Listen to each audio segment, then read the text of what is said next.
All right. Well, welcome everybody. This is the last one in our series for now. I will give you an asterisk on that because we've identified so many topics that we need to talk about. I'm probably going to be trying to hassle people to have more webinar series in this in the future. But for right now, this will be our concluding piece. And today we've got Jordan Schuler. You've seen him via our previous webinars, but Jordan's a graduate student in the Human Development and Family Sciences Department here at Oklahoma State University. Jordan has been the linchpin of the entire project. I administer stuff. Barosi supervises things. Jordan actually does all the work. So if you enjoyed the materials that we've had as a result of this project, you need to give credit for that to Jordan. But today, Jordan's going to talk about mindfulness, which I think is, well, as he'll explain, is an often misunderstood topic. People just automatically think meditation and then their mind goes all sorts of places. But it's an incredibly powerful tool. It's a very simple tool. It's something you have, available wherever you are when things seem to be getting on top of you a little bit. And so we'll let Jordan kind of present that. We'll kind of debrief a little bit afterwards and talk about, okay, what are some of the applications of that? And how do you recognize when I might need to take a mindfulness break? So with that, I will make sure that Jordan is our co-presenter so he can share his screen. And with that, Jordan, the show's yours. All right. This is one of my favorite presentations to give, and I'm really excited to have a chance to do it today. The topics that we've covered in this series on stress and farm stress specifically, I think has all sorts of useful applications and useful things to understand. Today's maybe is one of the ones that's the most day-to-day applicable presentations with the most stuff to just start trying out. And it all comes to the idea of managing stress and managing things like anxiety, managing other feelings that when they start to get overwhelming, kind of get the better of us and end up being drivers of our behavior rather than being a part of our lives that we can accept and then specifically choose other things. So to start, I think we need to go back to just the concept of understanding what it means to manage stress. So all of us have some things that we've learned over time that are really helpful ways to manage stress.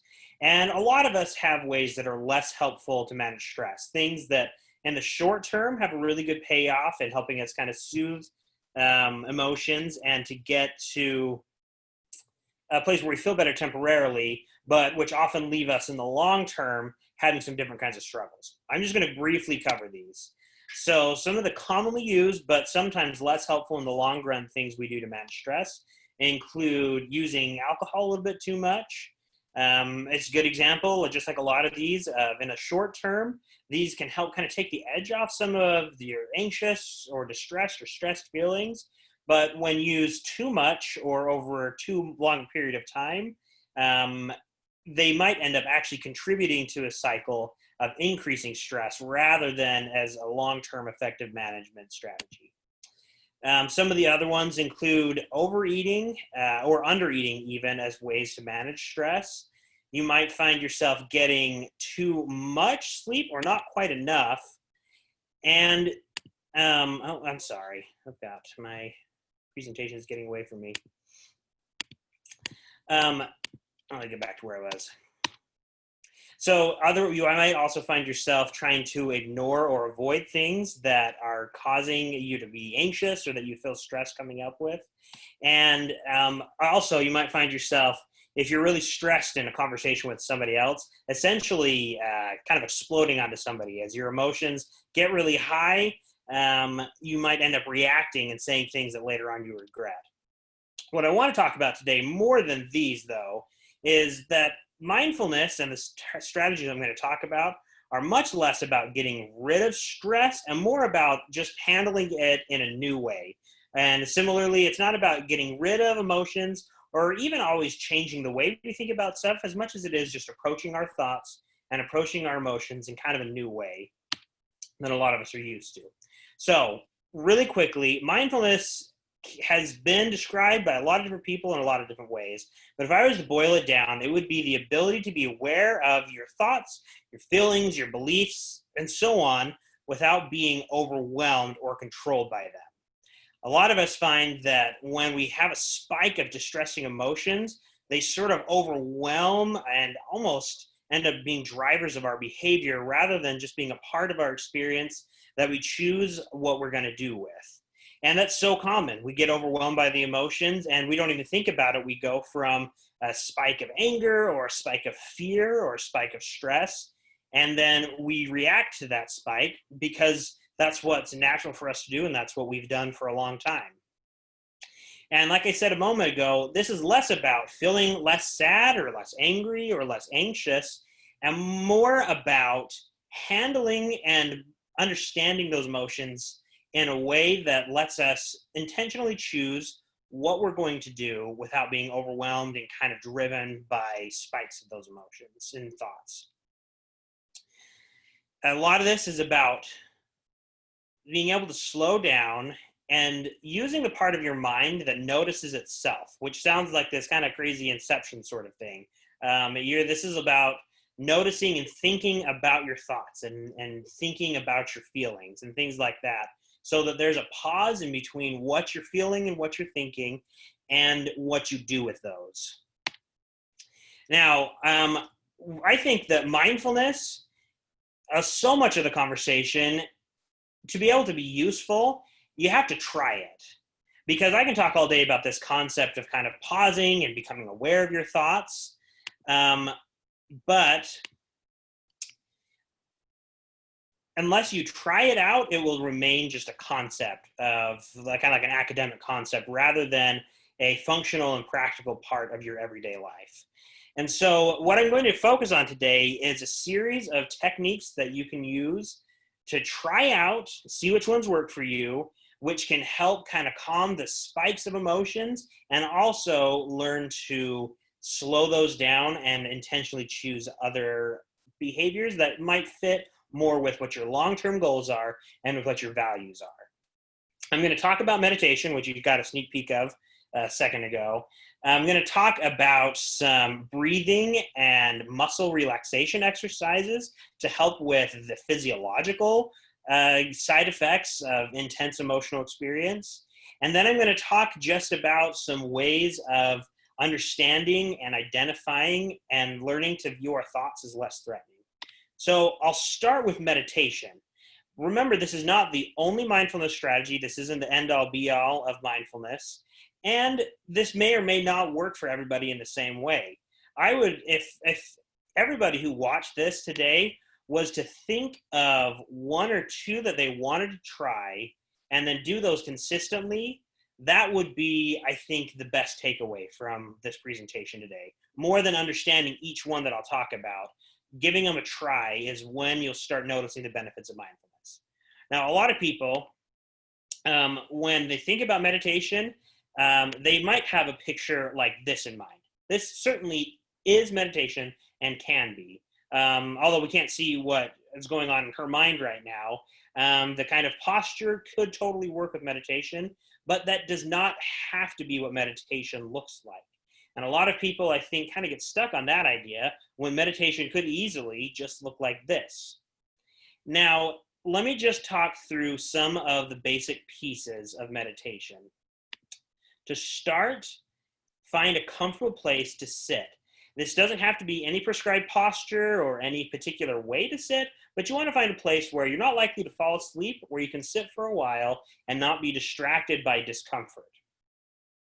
Another thing that a lot of people find helpful is to close your eyes and to breathe slowly and deeply in through your nose and out through your mouth. You might also find it helpful to think of a short phrase or an image while you're doing this. However, I will say there are about 1,000,001 different ways to meditate, and not all of them involve using a mental image or using a mantra or anything like that. Although those can be helpful as a focus of your attention, sometimes it's as simple as being aware of your mind or trying to get to a place where your thoughts are allowed to drift away on their own. You kind of have to experiment with what works for you.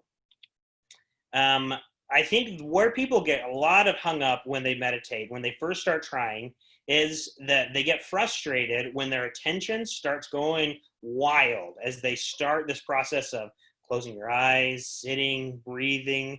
We live in such a fast-paced world with all of us have such busy schedules. Well, a lot of us find it so just out of step with our regular experience to just sit and to breathe and to let your mind do what it's going to do with the focus on either coming back to sort of some neutral image or a phrase. A lot of people, when they're trying to reach this state of kind of calm, they get really frustrated when they start thinking about work, or they think about their kids, or they think about their partner, or they think about the elections, they think about other things that just start coming up. That's normal. And people get frustrated with themselves, but the key is to just gently notice and acknowledge those thoughts. And then as you notice that you've drifted off of what your focus is on meditation, non-judgmentally and calmly accept that that's happened. Be kind to yourself, and then just let your mind come back to your image, your phrase, or the state that you're trying to reach. And then you simply repeat this until you've hit your time that you want to finish meditating. That's all meditation is. And again, it's about practicing it and knowing that it's okay when your thoughts go wild. Now, the next one I'm going to talk about is more focused on physiology. This idea that I call box breathing has been talked about and used by athletes, Navy SEALs, and a bunch of others who need to be able to reach a place where they can focus when things are tense and stress is high. This is more on the physiological end of mindfulness and grounding techniques. This is a simple formula of a breath in for 4 seconds, holding for 4 seconds, and then a breath out for 4 seconds. And we're going to practice in a moment.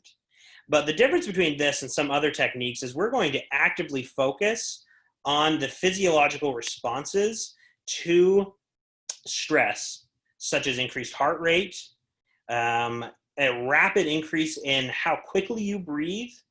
The box breathing is all about slowing the system down, slowing the breathing down, so that you can begin naturally calming your body.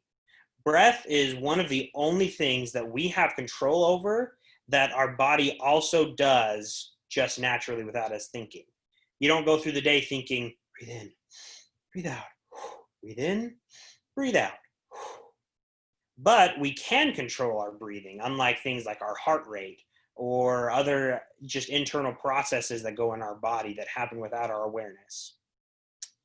And like other things, I think it's most useful to just give it a try. So I'm going to have us do a practice right now. Kind of sit into a comfortable position wherever you're watching, or stand wherever you're watching this presentation, and take a moment to do some breathing with me. What I'm going to have you do is breathe in through your nose, hold the breath, breathe out through your mouth, and then hold, each for a count of 4 seconds. A lot of people find it helpful when they're doing this to focus on breathing into your belly cavity rather than your chest and shoulders. Most of us, when we breathe, we kind of breathe up, our chest goes up, our shoulders go up and down. And that's totally fine. And if it takes too much, if it makes you anxious to try and do a different type of breathing, it's less important than just going through this calming process. But many people find it helpful when they breathe in to kind of let the space in their belly expand with the breath. It lets you kind of get in really deep, full, relaxing breaths. That's enough of me talking on this. Let's just give it a try. Go ahead and breathe in through your nose for a count of 4, starting now. 1, 2, 3, 4. Hold the breath. 2, 3, 4. Release. 2, 3, 4. And then hold. 2, 3, 4. And let's do it again. Breathe in through your nose. 2, 3, 4. Hold. 2, 3, 4. Release. 2, 3, 4. Hold. 2, 3, 4. Most people find that by going through this slow, intentional breathing process, this 4x4 square or box breathing can help. If you do this 2, 3, 4 times, it can begin to help calm the natural, physiologically anxious feelings that come along with a spike of stress or alarm. Now, I also want to go over a handful of other mindfulness strategies. The first one I'm going to talk about is progressive muscle relaxation, which is exactly what it sounds like. It's systematically tensing and releasing specific muscles throughout your body, and then releasing, and then you go this kind of scan your whole body and do this one muscle group at a time. Now, I'm actually going to do something a little bit different with this presentation. I'm going to stop sharing my screen for just a moment. I'll share again soon, but I'm even going to stop my video. So all you have for a little bit is just my voice, because I want you to focus on your own body for a minute. So go ahead and close your eyes and go along with this exercise as I do it. Keep in mind, if there's a part of your body that I talk about feeling sore or tense, or if it's uncomfortable to do this, please don't. You can just listen. But otherwise, follow along as I do what would be a later part of a muscle relaxation series. I'm going to just focus on neck and shoulders and up. Normally, you would start at your toes and work your way up through your whole body. But for now, we're just going to focus on neck and shoulders. So get kind of comfortable, either sitting or standing, wherever you are.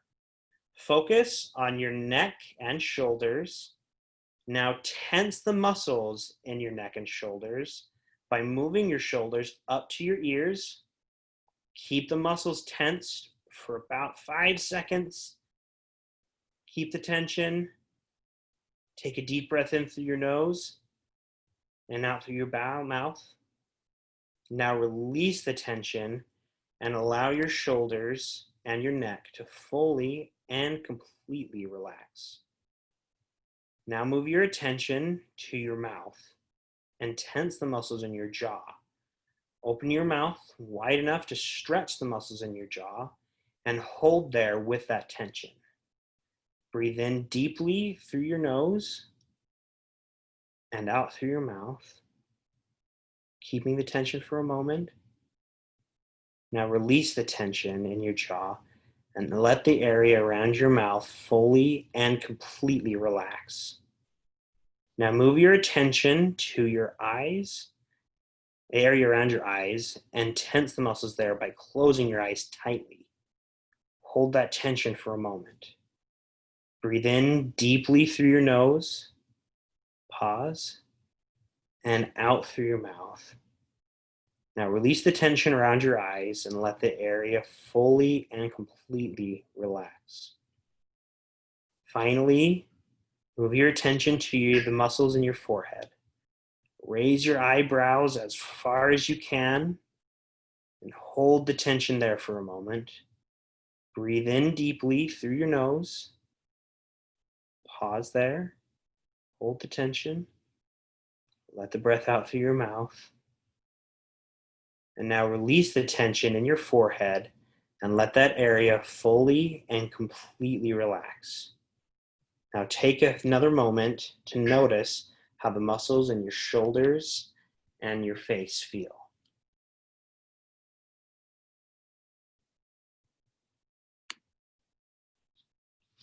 A lot of people find when they do this, not only do they feel more relaxed, but they also, if you do it regularly, might start noticing where you carry tension in your body without realizing it. Many people find that they carry a lot of tension in their shoulders throughout the day without noticing, or they carry tension in kind of the muscles in their arms. They feel kind of clenched and uptight a lot. This is about becoming aware of where the tension is in your body and intentionally letting that kind of intensify to notice it and feel it, and then letting it go and noticing the contrast and being able to appreciate, again, more on the physiological end of letting things go when your body carries a lot of pressure. Now, the next exercise I'm going to talk about, I call it just the 5, 4, 3, 2, 1. And I'm going to leave my screen just on this for a minute before I share again, because this is another exercise where you're going to be paying more attention to your senses and into your environment right around where you are right now. So take a moment and identify, and you can say this out loud if you're by yourself with your microphone muted, identify 5 things that you can see around you right now.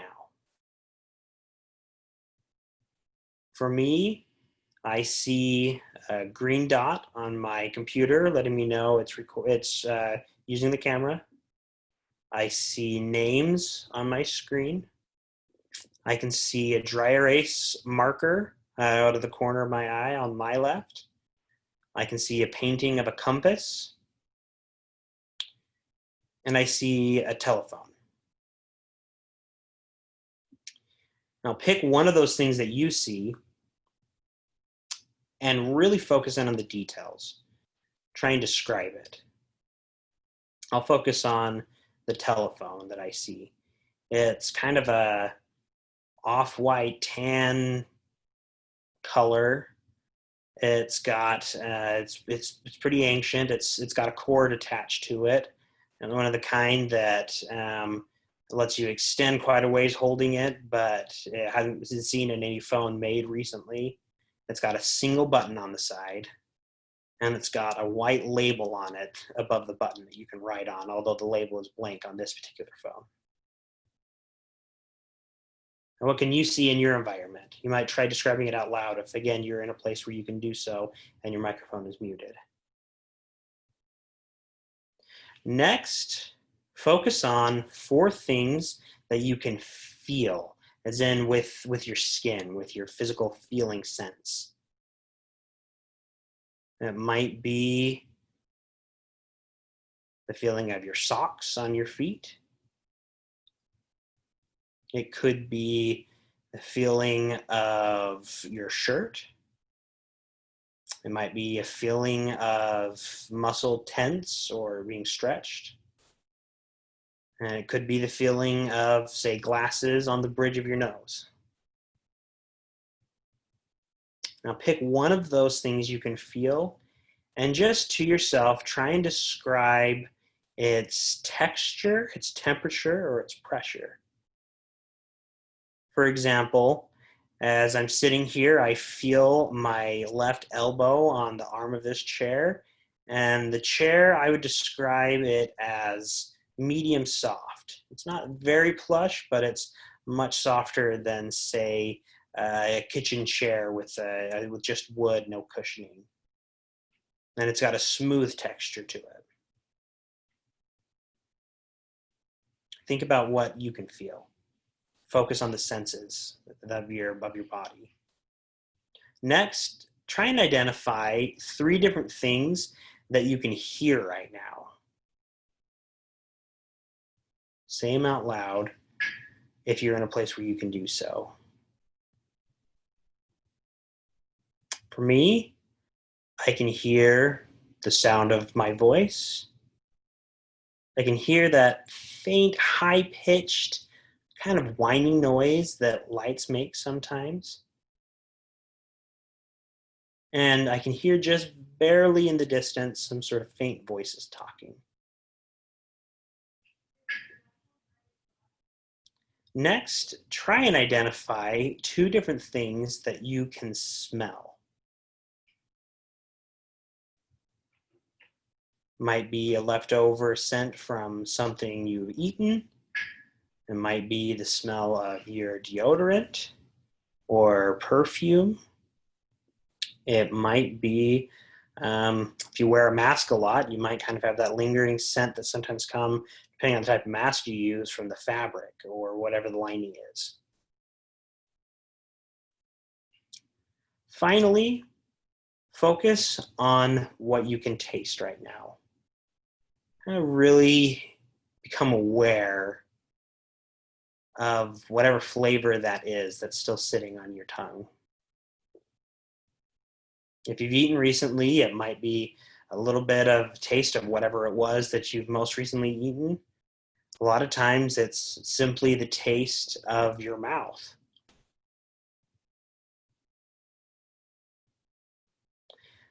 This exercise, the 5, 4, 3, 2, 1, is about letting your attention unlock from the anxious and pressuring things that are in all of our lives and letting that focus instead shift onto something that your senses are telling you, really coming into your own body and into the present moment and into your awareness so that you can kind of get some distance from the thoughts and the feelings that might be overwhelming you.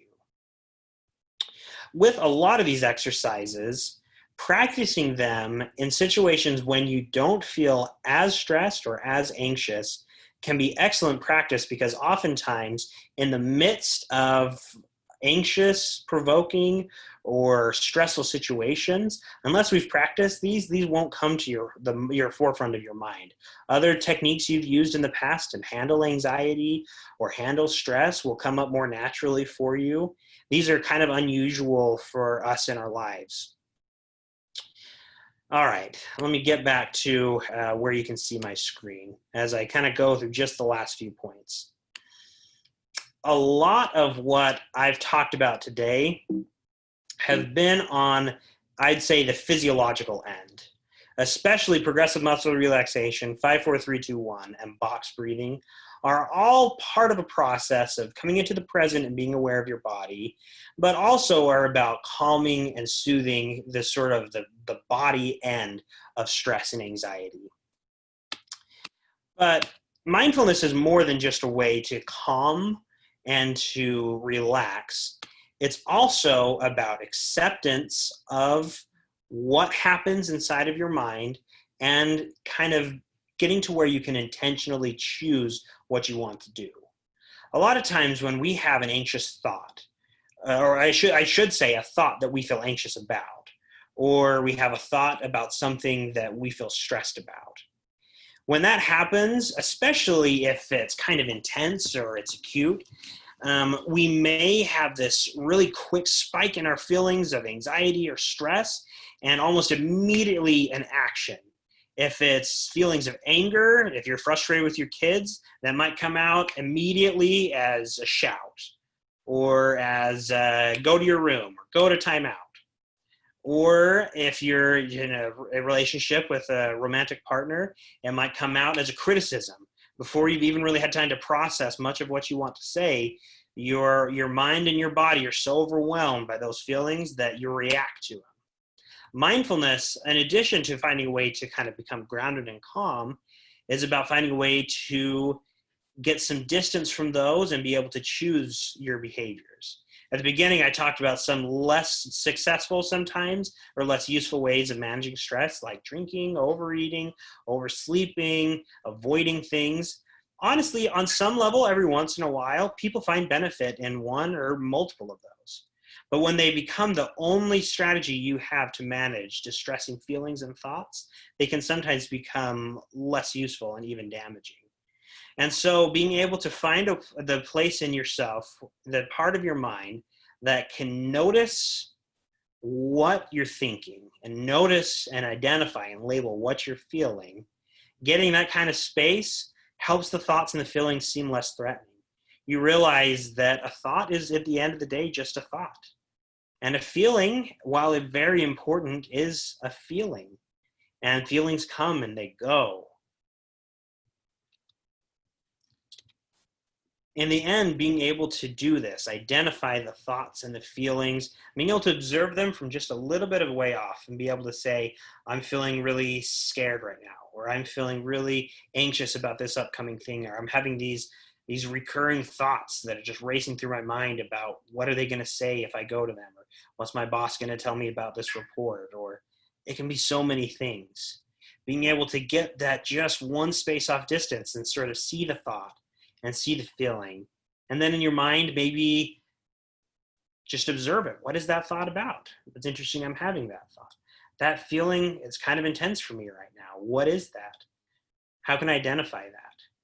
Even doing that much of just being able to mindfully be aware of what you're feeling and what you're thinking and what your body is telling you, where you're tense, can be the difference in being reactive and being intentional. Being able to take that space is the beginning step of us being able to choose more effective ways of coping with our stress, using resources like our social support, or even sometimes just the act itself of being able to identify the thoughts as not overwhelming and threatening can be what it takes to kind of de-escalate and calm down.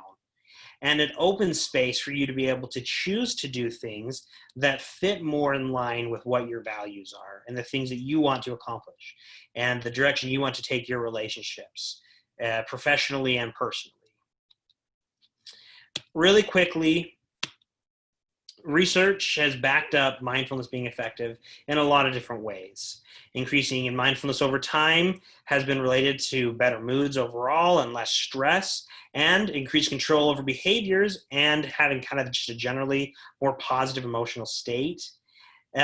This process of becoming aware of and understanding that the thoughts and feelings, they come and they go and they don't need to define or overwhelm us, helps with reducing emotional negative states.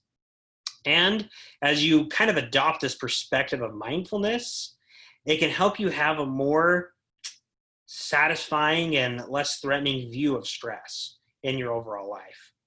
Now, at the end of the day, I can talk and you can listen about mindfulness, but until you start giving it a try and practicing it, it will just stay something that you think about or know about.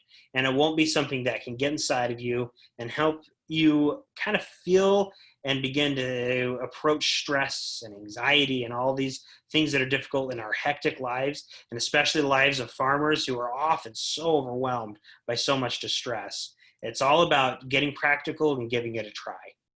Apps are a good place to start, and there's a lot of them you can use. I'm going to introduce just 3 today, but if they don't work for you, keep exploring.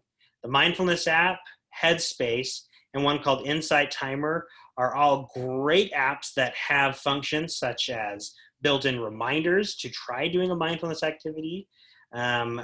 Insight Timer, for example, has music that will play as kind of a neutral background noise if that's helpful for you when meditating.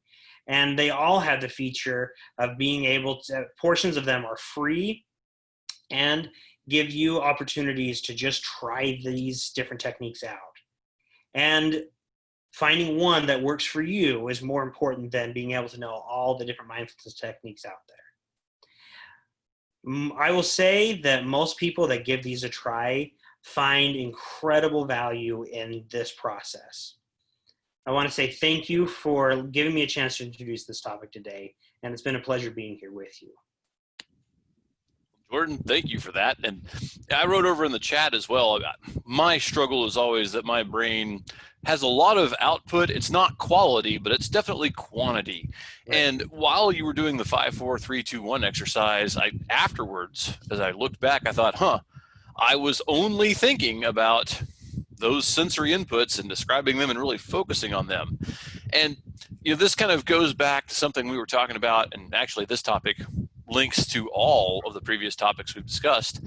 But we'll go back to Dr. Hardy's presentation for a second. If you're in a high stress conversation with a loved one, right, and you're perceiving the stress of that conflict, it's tough in that moment to recognize I've got a physiological response going on here. Like blood is going out of my brain and into my muscles because basically I'm in a fight or flight mode. And when blood leaves your brain, you get dumber and you're not able to engage all the things you've learned about, like how can I productively have this conversation with this person? How can I tell them that I value them, but we have a difference of opinion here?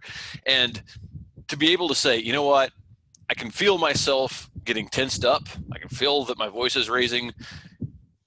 Give me, and you might just say, let's call a 5-minute timeout. So let me kind of refocus myself, do one of these exercises.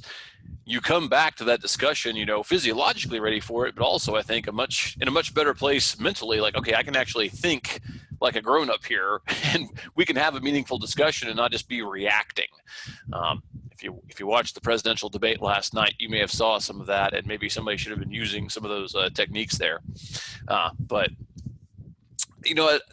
I think one thing that you mentioned and that Dr. Gallus had mentioned as well is that breathing is something that we take so for granted, but it really is that only autonomic response that we can actually control, and just doing that is something that's huge. But I've talked a lot. Does anybody else have any questions or comments before we kind of debrief a few more things here? Katie or Paul, anybody? Well, so, I'll say too, Jordan, again, this is fantastic because we've talked about some pretty heavy stuff in the webinar series, but it seems like such a little thing, but it really is so impactful because we've talked in the previous webinars about the cumulative effect of stress and how it may not take one big thing landing on you. It might be the pile of dozens and dozens of little things. And if you can find a way to kind of refocus yourself, and I think you said it fantastically, acknowledge those thoughts. They're not inherently bad. We talk about our emotions and we think, oh, I got mad, that can't be a good thing, or I was sad, that can't be good. But the emotions themselves don't have inherent value. It's what you do with them that matters. Could you talk to us a little bit more just kind of about that concept again of how do you process those emotions and translate them to the actions? Absolutely. I will say that I think one of the first concepts that I think is helpful is just to know that emotions are normal and natural and part of everybody's experience, including the ones that we maybe feel more uncomfortable about, like anger or sadness. A lot of times those go unacknowledged, but they're a natural and normal and sometimes even healthy part of our lives. But they can overwhelm us if we're not ready for them. So the kind of process of being able to identify and be able to kind of see those emotions and not be threatened by them. The first part is just to take some practice identifying what you're feeling. This is so out of step with what a lot of us are used to doing. And so maybe it's pulling out your phone with your note-taking app, or pulling out a pencil and writing on a sticky note. Just identifying, am I feeling bored? Am I feeling angry right now? My kid says something. It's normal to say, I feel a little bit annoyed about that. I feel a little bit maybe anxious about and worried about what he's going to do with that, with his life. You might start identifying, I get really sad and scared when my partner says something. Or when I think about, I have a thought about, man, I'm worried about being able to make payments on the farm, and I'm worried about foreclosure. And then you might have all these feelings come up without having a lot of experience being like, okay, this is what scared feels like. This is fear. This is sadness. And then as you be able to put words to those emotions, all of a sudden they become understandable and they become something that you can start to identify with. And then as you start to recognize, I had that thought about foreclosure. I had that thought that, man, if that kid keeps doing that, he's going to have a hard time making friends in school, or whatever it is. As you put kind of words and noticing to those thoughts and feelings, all of a sudden they don't have to drive your actions as much, because this is just something I'm noticing, or this is just something my brain's telling me. Right now I have a thought that my partner is a selfish monster. That's just a thought. Maybe it's true, maybe it's not. I don't really know, but first I just have to acknowledge that that thought came in, and it doesn't have to drive my behavior. It's that in that space that appears as we notice ourselves thinking, we notice ourselves feeling, that we begin to open a space for more of what I want to do. So I think, man, my partner is such an annoying nag, or I think that whatever it is, we all have the things that pop into our head. You notice that? Wow, when I think that, I feel really angry. I also feel kind of betrayed. I feel like this thing of trust. But then you go, okay, but that's just that feeling and that thought. I guess I don't know which of those is true. And now what can I do with this? Well, if you have that space and you don't react on it, you might be able to think, I am going to take a 20-minute timeout and then reconnect with my partner. I am going to say something different. I might say, honey, I am feeling really scared and angry right now. Can you just reassure me in this moment? Or I'm feeling really scared and angry. Can we take a break for a little bit and come back to this later? Something that you just said kind of took me back to a concept that Dr. Hardy talked about when he was talking about the book, Crucial Conversations, and a concept in that book of the pool of shared meaning. And the way that I'm getting there is, so often we have these emotions and we don't do exactly what you just said, which was, how did I get here? Why am I feeling this emotion? What thoughts led me to that? And so I think what you said is tremendously valuable, because if you actually acknowledge these are the thoughts that I'm having, it kind of helps you understand how you got to where you are emotionally. And that can be hugely valuable for communicating to the other person. Hey, here's what I'm feeling, but here's how I got to that. And it kind of helps you, I think, deconstructed a little bit, I think, in a really useful way. Obviously, you probably wouldn't want to do this while you're actually in a mindfulness, kind of practice. But, and this is not a rhetorical question; it's a very legitimate question. You mentioned kind of acknowledging those thoughts and analyzing them a little bit. Would journaling be another example of something that you would do in this mode? Could be. Okay. A lot of people find a lot of value in doing that. Okay. Well, anybody else? Any ideas, concepts? And while you're thinking about that, I want to throw our links up here real quick. Just in case you do want to ask anything anonymously, you can use the poll everywhere link there. Oops, sorry, there's duplicates there. I apologize. But there's also the survey link that you can fill out with today. Again, Jordan did a fantastic job. They are super easy. You can fill them out in a minute, just to tell us what you learned and what you kind of brought into this. I know I've said it before. I'm just going to say it again. I'm a novice. I have just started doing this stuff since Jordan basically introduced me to it. I knew about it, but I never really understood the value beyond just kind of the physiological response, or also just all right, calm down in the moment. But the more that you practice this, I think, the more that you start to recognize earlier the signs that you're tense or stressed, and the sooner that you recognize that, again, we're not saying that's a bad thing, but you can do something positively about it. And Dr. Brosi and I have talked about the fact that if you have an Apple Watch, right, you have the Breathe app. And I'll tell you, I get annoyed when my Breathe app tells me to breathe. It's like, I'll breathe whenever I want to. Watch, don't tell me what to do. Completely ignoring the fact that it's using physiological inputs to say, hey, there are some indicators here that you might be stressed. So just take a minute and breathe. And instead of actually doing that, I get mad at my watch, which is probably really not making things any better, and ignoring that signal. So Dr. Brosi and I have talked about the fact, like, gosh, wouldn't it be neat if we could have a smart watch app that was even more refined at determining what your stressor signals are, so that when you're in an argument, your watch could say, hey, buddy, you seem to be getting a little stressed out. And maybe it could even include a volume, like it recognizes your voice and says, your volume, you're talking pretty loud. Are you okay? And maybe dial things down a notch. But too, like Jordan said, when you do the progressive muscle relaxation, you start to understand what it feels like when your muscles are tensed. And for some of us, we're always carrying that tension around. And it's not until you actually relax it and go, well, that feels different, that you actually acknowledge that. So, I mean, these are tools not just for kind of helping you focus yourself, find yourself in the moment and settling down a little bit, but being better at self-diagnostics, I think. And, I think, again, the having an image or a mantra to kind of focus on, not to be too quaint about it, but some of us have a happy place.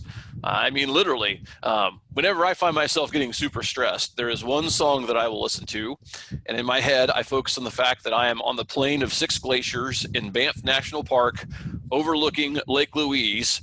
I went there on one vacation. I just sat on a rock and didn't do anything for 10 minutes and just kind of listened and smelled the pine trees and saw the lake and listened to the sound of the mountain breeze. And that's one place like, I was really calm there. So I can kind of go there whenever I need to, even in the midst of the pandemic, just by kind of having that image to focus on and just focusing on that.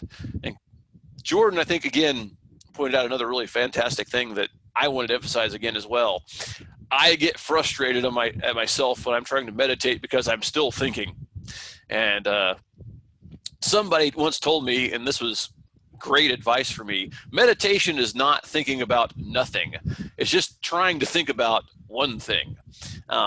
Because I can't shut my mind completely down. But like Jordan said, if you acknowledge, like, yeah, I had that thought, okay, I'm not going to let that frustrate me. Like, stuff's going to bounce in, just gently show it back out to the door and kind of, again, return to yourself, to your focus. And that's been huge for me. So I sure appreciate that. Anybody else have any questions or thoughts before we let Jordan go? Anybody? Please.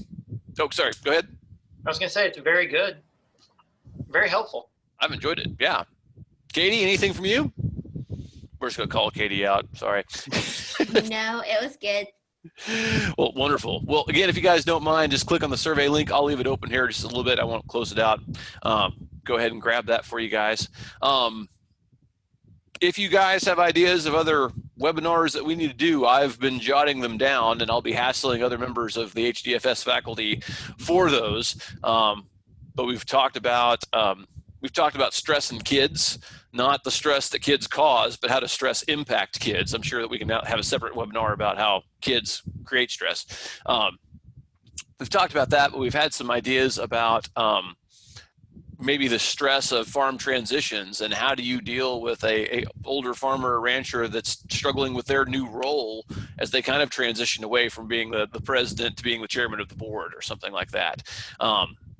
So as we identify those topics and we can find experts, hey, we'll keep doing this. But we want to appreciate you guys for being our faithful audience members. Thanks again to Jordan for doing this. And of course, thanks to USDA NEFA and the Southern Risk Management Education Center for giving us the funding to allow us to do that. With that, we'll conclude today's recording, and we'll have this up on the website. As soon as we have a website coming soon, the developers have almost polished that off. So we're excited to get all these recordings and the in-studio videos and all the resources there as well. We saw the preview of the website. It looks fantastic. So we're really excited to make that go live. But with that, thank you guys for your attention and have a fantastic day.